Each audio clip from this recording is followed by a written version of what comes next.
Hey, Ginger Snaps. It's me, Keisha, and I'm here with this week's All Tea All Shade Real Housewives of Beverly Hills, Season 13, Episode 14 review. So, you guys, we pick up where we left off last week with Crystal getting sick on the car ride to the church. It's funny how I just thought about it. Beverly Hills and Miami are both on their cast trips in these episodes, and both shows went to go visit a church in tonight's episode. That was crazy. Anywho, so they stop on the side of the road, and Crystal is sweaty and breathing heavily, and her veins are popping and everything. She looks really flushed, and Annemarie is there for her, trying to calm her down and everything. An ambulance comes, and her blood pressure was high. It was like 171, which is extremely high. And they decide to take her to the hospital. Annemarie even offers to go with her, but one of the producers end up going with Crystal. And, basically some of the other ladies was like, look how 24 hours y'all was just arguing about your profession, and now you were in the position where you had to help her medically.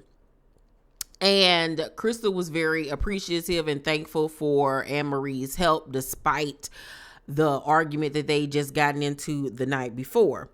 So Erika, mind you, is still waiting on an apology from these ladies about the earrings and the whole thing with the case with Tom and the victims and all of that stuff. But she's not voicing it to anybody. She's just holding it in. The girls then go to lunch after visiting the church, and Garcelle brings up to Dorit the issues that they had about her feeling like Dorit is very privileged and doesn't understand the walk of life she's had.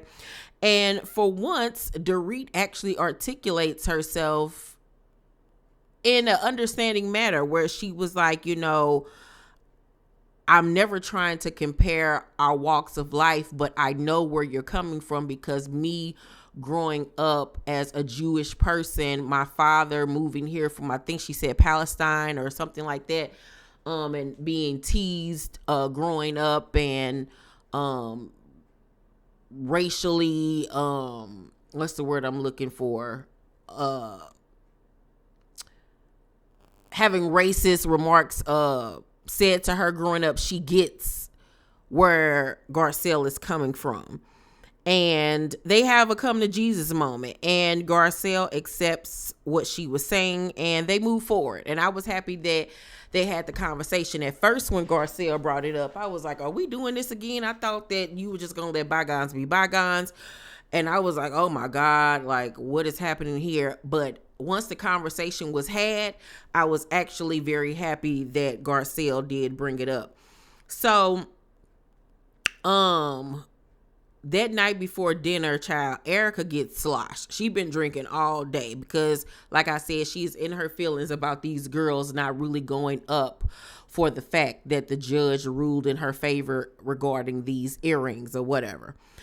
So Garcelle, once they get down to dinner, is on the chef Storm's father child. The father then got into the equation, and Garcelle trying to throw that thing at that man.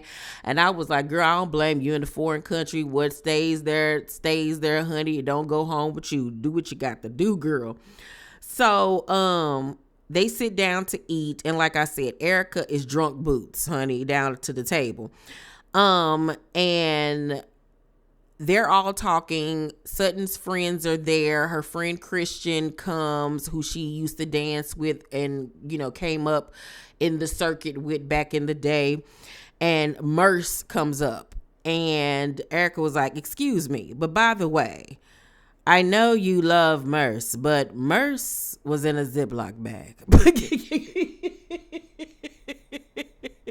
And y'all, I hollered. Everybody at the table was looking like, what is happening, Jesus? Oh my God, Erika is drunk, and this is about to be a time. So Dorit asked the black lady at the table, Monica, where she's from. And Monica was like, I'm from Philadelphia, but I like to say I'm from the land where Beanie Siegel is king. And here go Erika. She was like, Beanie Siegel. So Monica was like, yeah, you heard of him.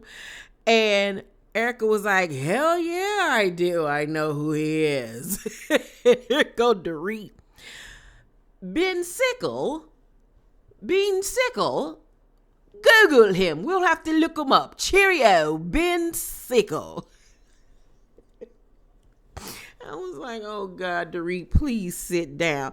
But that's one of the things that I love about Erika is she reminds me a lot of myself, where she's like an idiot savant when it comes to things, where she knows a little bit about everything. You know, she's well versed in a lot of different categories. And I like that, you know, she listens to hip hop and, you know, she knows about the erudites because she sits up there and has a whole conversation with one of the guests about erudites and all of that stuff, and everybody is just so shocked that she's just so well versed in so many different topics.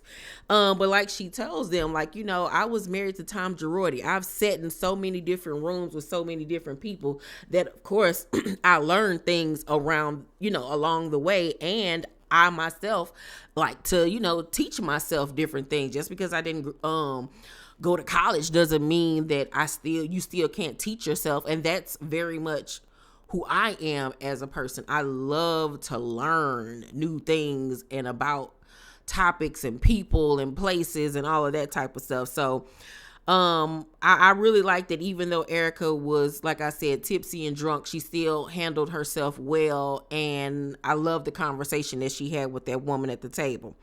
So Sutton brings out Merce, child, in the little pouch in the Ziploc bag. She wants to, you know, like I said, you know, get rid of the ashes, let them go into the wind, child. She's, you know, ready. It's time. So, where was I at? When she brought out Merce, why Erika gonna say Merce is in the purse? Y'all, Erika was tickling me. So the next day when she's about to let go of his ashes, like, Sutton is having a full-blown breakdown in her room. And Kyle ends up coming in and was like, what's wrong? What's wrong? And Sutton just tells her, you know, that this is more than about Merce. This is like symbolic of my father and my marriage and like letting those big moments in my life go for real, for real. And she was like, she was just shocked that it impacted her so much. She wasn't expecting it. It was very overwhelming for her. And one of the things that happened earlier in the episode that I forgot to mention was that when they went to the church, Kyle and Sutton actually had a moment in the church alone where they were talking about her father passing and Kyle's best friend passing, and how, you know, you'll never really truly get closure or answers to why they did what they did. You know what I'm saying? And it surprised me because Sutton said to Kyle in that scene, I'm sorry because I haven't been a good friend.